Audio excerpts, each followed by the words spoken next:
Hello guys, welcome back to my channel. Today in this video we are going to be talking about biggest mistakes that you should avoid making during your F1 visa interview. I'm going to be talking about what are the red flags that you should avoid while answering for your F1 visa interview questions. So make sure you listen to me carefully and you note it down somewhere because you can definitely not make any of these mistakes, okay? So before starting the video, I just want to say thank you to each one of you who have subscribed to me and watch my videos regularly. Thank you so much. Keep supporting me, okay? So let's start the video now.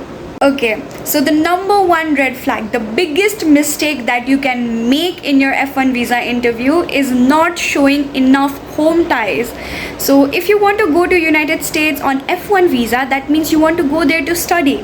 So your main intention is to study. If you show that you want to work in United States, you want to stay back in United States after graduating and still work there, that is a red flag. You have to show strong home ties to your country. You have to show that you're attached to your country. You have to show that you want to return to your country, okay?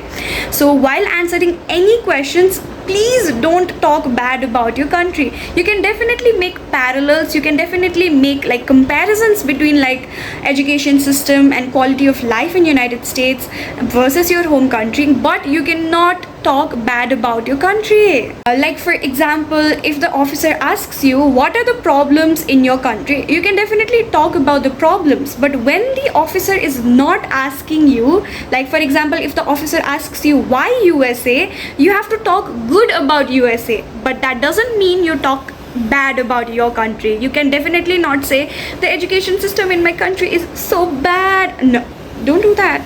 Don't do that. If you show that you hate your home country, that you don't like staying in your home country, the officer will understand, like they will think that okay, this person doesn't like their home country, so they are more likely to stay back in United States rather than returning. So please avoid making that mistake. Definitely tell the officer that you will return back to your country. Sometimes the officer may ask you themselves, they might ask you what is the proof that you will return. So when the officer asks you what is the proof, you can talk about your family, your friends who are in your home country. You can also talk about how you have immovable assets and your home maybe in your country. So you have to show strong ties to your home country, okay? And sometimes the officer doesn't ask, you have to convey it indirectly through your other answers. I'll give you an example. So the officer might ask you, what are your plans after graduation? So you can say, officer, right after graduating, I will return back to my home country where I will have job opportunities.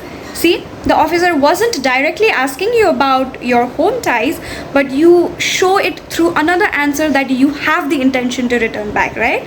So you will say, officer, right after graduating, I want to return back to my home country where I will have job opportunities from different fields.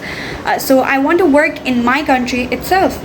See, it's easy. It's not that difficult to show strong home ties. So another red flag, which is a very important one as well, is not being able to prove that you can afford to study in United States. Not everyone is fortunate enough to get 100% scholarship, 100% assistantship.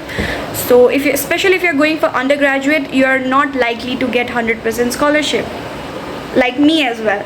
So if you have a cost of attendance of let's say 17,000 US dollar, then you cannot say that, officer, like my combined family income is 18,000 US dollar. That is not enough. The officer might not think that it is enough, especially if you have siblings as well.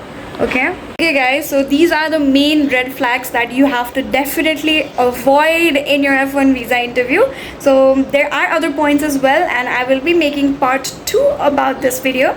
So if you want a part 2, please comment down part 2 please, and I will definitely make it as soon as possible.